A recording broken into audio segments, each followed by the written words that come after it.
Okay, meron akong i-share sa inyo.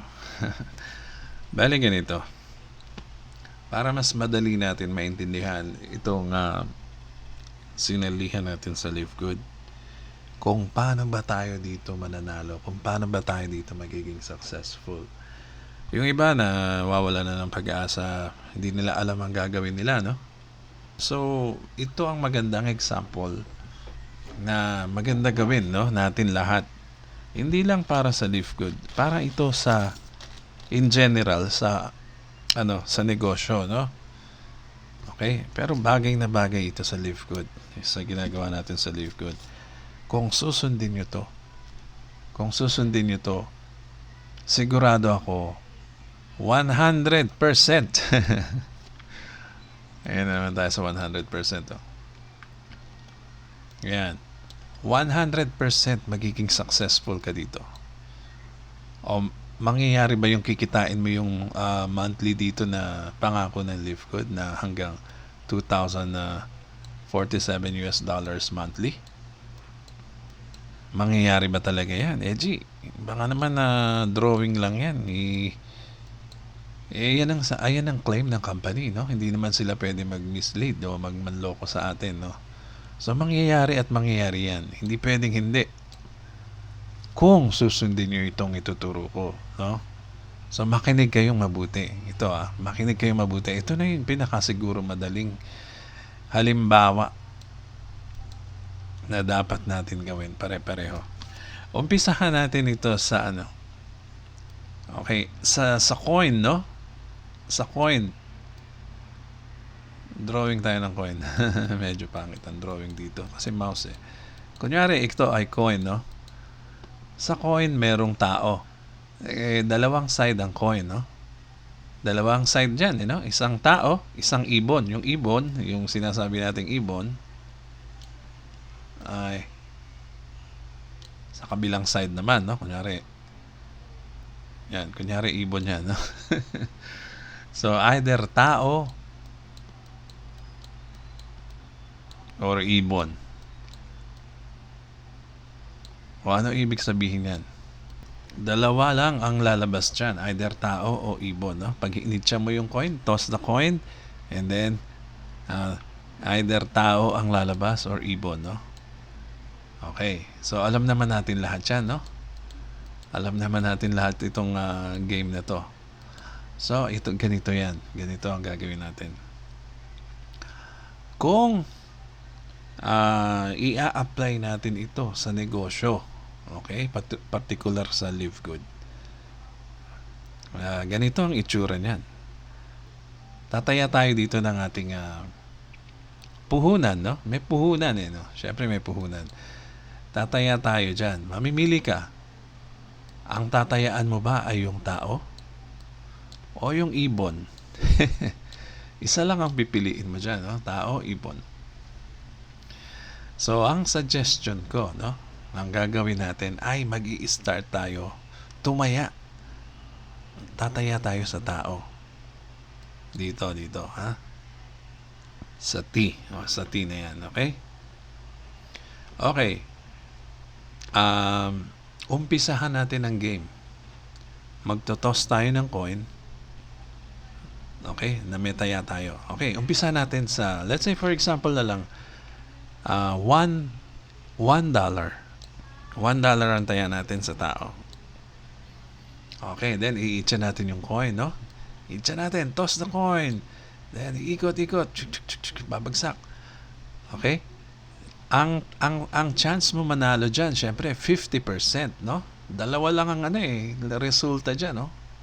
50-50 ang chance. So magandang magandang laban, no? Maganda ang laban natin, no? Kasi 50-50. Kung hindi tao, ibon, okay? So initya natin first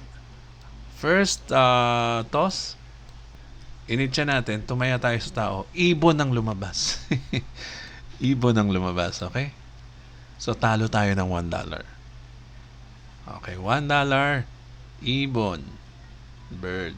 Bird na lang, B na lang, para kasi yan, gawin na lang natin B para hindi mukhang same itsura. Okay, natalo ka kagad ng $1 dyan.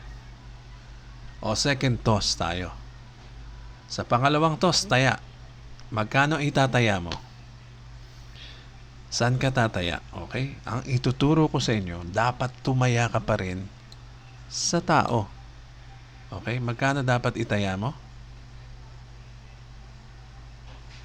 Ang itataya natin dyan ay...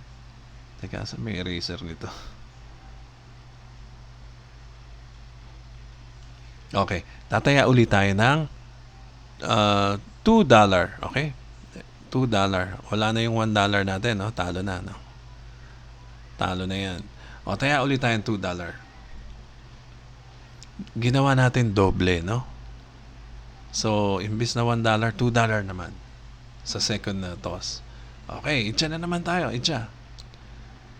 Okay? Ikot-ikot. No, bumagsak ang coin. Lumabas. Ibon na naman. Talo ka na naman ng $2. Okay? Natalo ka na naman ng $2, Edgy. Kasi ibon ang lumabas. Bird. Okay, bird. Okay, sa third toss natin ng coin, magkano itataya mo ngayon? Saan ka tataya? Siyempre sa tao pa rin. Diyan pa rin. Okay? Magkano itataya mo? Diba 2 yung huli mong taya? O gawin mo ng 4. Ay, sorry. Gawin mo ng 4. Lagay ko na lang dito ha. $4. $4 naman. $4. Okay, toss the coin. Ikot. Pagbagsak ng coin, lumabas ay ibon na naman. Bird, okay? Ibon na naman ang lumabas. So, talo ka na naman ng $4. Laki na ng talo mo, no? Malas mo naman. Laging bird. O, laging ibon. Okay, sa fourth toss. O, sige, itcha mo yan. Teka, taya ka na naman, Edgy. Magkano itataya mo? Ang itataya mo na next time is dodoblehin mo yung 4, gagawin mong 8. Okay, gawin mong 8 dyan. Taya ka na naman sa tao. Okay? $8 na, no? Pang-apat na toss. Itcha na naman. And then, pagbagsak ng coin, alam mo lumabas. Bird na naman. Ibon. 4 na toss na, ibon na naman ang lumabas. O, magkano talo mo? $8. Palaki ng palaki ang talo mo. Okay? So, napaka-malas mo. Laging bird ang lumalabas. So, sa next toss ba, tataya ka uli? Yes, syempre. Okay? Magkano itataya mo? Nga, di ba? $8 yan. O, gawin mong 16. Pero, saan ka tataya? Sa tao ba o sa ibon? Syempre, tao pa rin. O, tataya tayo ng 16 dito. $16. Tinaya mo, no? Hindi ka pa rin nagsasawa sa pagkatalo mo sa tao, no? Tinayaan mo pa rin yan $16. Okay, fifth toss na. Itcha, ikot at pagbagsak ng coin, lumabas tao. Wow! Lumabas ang tao, nanalo ka ng $16, oh. Plus 16 ka ngayon. Nanalo ka no? Hindi naman palagi. Puro ibon ang lalabas, no? Ganyan lang naman yan eh. 50-50 nga ang chance niyan. No? So, may time na talagang lalabas ang tao dyan, no? Hindi palagi ibon. O, agree ba kayo dyan? Siyempre naman, imposible naman, puro ibon ang lalabas. O, pag puro ibon ang lalabas, dayaan na yan. Baka naman na dinaya na yung coin mo, ginawang parehong ibon ng sides. So, hindi pwede mangyari yun, no? So, 100% sigurado ako, lalabas at lalabas ang ibon. So, tumama tayo ng 16. Okay? So, $16 ang tinama mo. Magkano yung talo sa'yo? Yung talo sa'yo is 8, 10, 14, $15 ang talo mo nung previous tosses. Okay? Talo ka. Puro yan ang talo mo, no? O, i-minus mo sa 16, meron ka pang $1 na natitira. Ibig sabihin, $1, richer ka na ngayon. Tumama ka eh. Nabawi mo yung talo mo na 15, may sobra ka pang $1. So, yan ang sinasabi ko sa inyo. Ano ibig sabihin yan? Okay? So, hindi ka sumuko sa tao. Yun pa rin ang tinatayaan mo. Okay, ngayon, Edgy, ano na gagawin ko ngayon pagka nanalo na ako sa toss na yan? Siyempre, magre-reset na yan uli. Burahin na natin yan. Tandaan mo, may $1 ka, no? Burahin na natin yan. Umpisa uli tayo sa reset, no? Umpisa uli sa una. Ang itataya mo ngayon, yung napanalunan mong $1. Okay, bawi ka na eh. Balik uli tayo sa $1. Taya mo uli $1. Sa tao ka pa rin uli tataya. So, ganun uli. Mag-re-repeat lang yung cycle. Hanggat hindi lumalabas ang tao, taya ka ng taya. Lagi mong idodoble yan, no? 1, 2, 4, 8, 16, etc. At mag-aantay ka lang lumabas ang tao sa every cycle yan. Okay? So, 100% every cycle. Reset ka ng reset ng may $1 ng padagdag dito sa puhunan mo. Nakuha niyo yung idea? Nakuha niyo yung idea, no? So every reset, lagi kang may $1. So ibig sabihin pala, kung matyaga ka lang nag-aabang, no? Na lumabas yung tao, lagi kang may $1. Makasampu ka niyan, edi $10 na, no? Maka $10 ka, for example, naka $10 ka. Umayaw ka na niyan. Nanalo ka na ng $10, umayaw ka na, meron ka na pang lunch. Libre na yung pang lunch mo, may sobra pa pamasahe mo, no, sa trabaho. Ang ginawa mo lang, nagsugal ka. Actually, yung mga ganitong sugal na 50-50 ang chance, marami yan sa online casino. Wag nyo naman, wag kayong magiging addicted dito dahil yan ang technique sa 50-50 chance, no? Ganyan ang gagawin mo lang. Pag ang chance ng game ay 50-50, mag-stick to 1 ka. Stick to yung stick to 1, yung lagi ka tataya dun sa tinayaan mo nung una. Hindi ka aalis dyan. Siguradong mananalo ka dyan. 100%. So, anong ang ibig sabihin yan? Ang binibigay kong halimbawa dito ay yung inyong patience. Okay? And consistency. Yan. Ito ang mahalaga sa lahat. Yung patience and consistency. Pag meron kanyang dalawa na yan, siguradong panalo ka. Okay? Hindi ka matatalo 100%. Kahit tumaya ka sa casino, punta ka sa casino, hanapin mo yung chance na game na may chance na 50-50 at gawin mo yung tinuro ko, no? Dalawa lang ang pagpipilian, gawin mo yung tinuro ko, hindi ka matatalo at 100% yan mananalo ka dun sa pinili mong game. Okay, ganito rin sa sa Live Good, no? Ganito rin sa Live Good. Tandaan nyo, patience and consistency. Pagka consistent ka, okay. Hindi ka naiinip, no?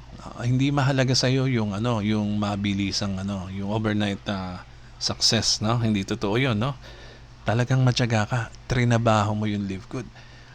Sa una pa lang, gumagawa ka na ng mga landing page. Yung website natin, no? Libre gumawa ng landing page doon in instant. Makakagawa ka ng landing page in 1 minute. So, every day, nagsishare ka ng mga landing page. Landing page number 1, landing page. Kinabukasan, naggawa ka na naman ng landing page number 2. Kinabukasan, naggawa ka na naman ng landing page number 3.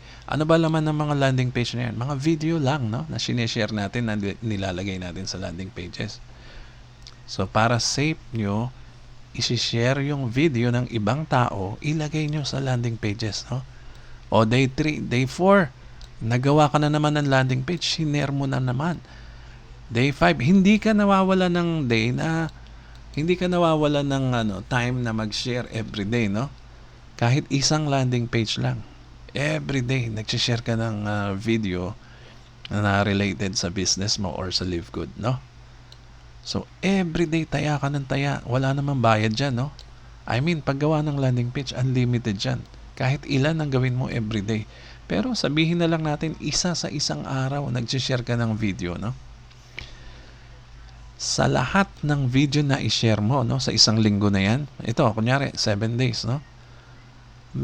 Mayroon dyan na magugustuhan ng makakapanood. Kahit isa, no? Let's say yung number 3 na gustuhan. Or kaya yung number 7, yung huling video na shinare mo na gustuhan niya. At sa joined sa'yo. Wala kang ginawa kundi mag-share everyday, no? Everyday mo ginagawa yan. Hindi ka tumitigil. Share, share, share, share. Everyday. Dadating ang time, meron kang video na ma-share na magugustuhan ng mga tao at siya nang magdadala sa'yo. Ito, landing pages to ha. Magdadala sa'yo ng pre-enrolls. No, doon sa Live Good landing page naman, okay? Itong mga landing page natin na create, yan ay support tool mo lang para matulungan mo yung Live Good landing page natin, official Live Good landing page natin, magdala ng traffic, no? Magdala ng traffic papunta dyan sa Live Good landing page na yan. Okay? So, nakuha nyo naman, ano? Gumagawa tayo ng landing pages, no? Instantly nakakapag-create tayo ng mga landing pages in 1 minute, tapos kagad dyan. So ang gagawin mo lang, mag-share, no? Everyday, walang palya. O pag ginawa mo yan, kagaya ng pag-toss ng coin na 50-50, ganun din ang mangyayari sa'yo.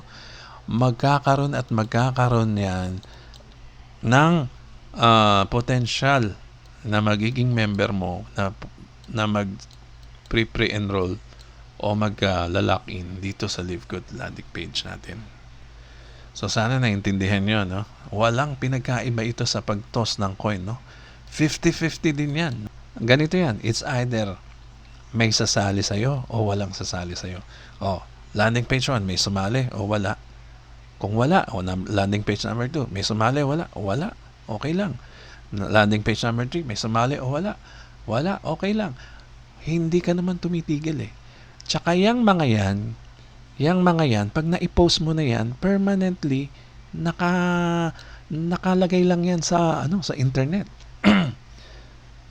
Makikita pa rin yan ng tao. Permanently na yan, nakapost na eh. Hindi mo na dinidelete yan eh, no? Kahit walang nag-join dyan in 1 week, o malay mo next week may nakapanood uli ng number 1 na gustuhan naman nung nakapanood, another person na nakapanood. O so ganun lang yan. Walang kawala itong Live Good, no? Ang chance mo maging winner. Ang chance mo maging successful kung magiging consistent ka lang at saka patient. Okay? Consistency and patience. Yan ang the best mong tandaan, no? Yung maging consistent at maging patient. Okay? So, yan ang dalawang yan. Yan ang pinaka main formula para maging successful tayo dito sa Live Good. Okay? Wala nang iba. Walang magic. Ang consistency is success, no? Ang consistency equals yan to success. Kita mo yung mga nasa sports, di ba? Consistent sila nagpa-practice. Everyday practice. Pagdating ng kunyari nagbo-boxing, no, si Manny Pacquiao, sabi niya nga, ang trabaho dito, yung mas mahirap yung mag-ensayo kaysa yung laban na eh.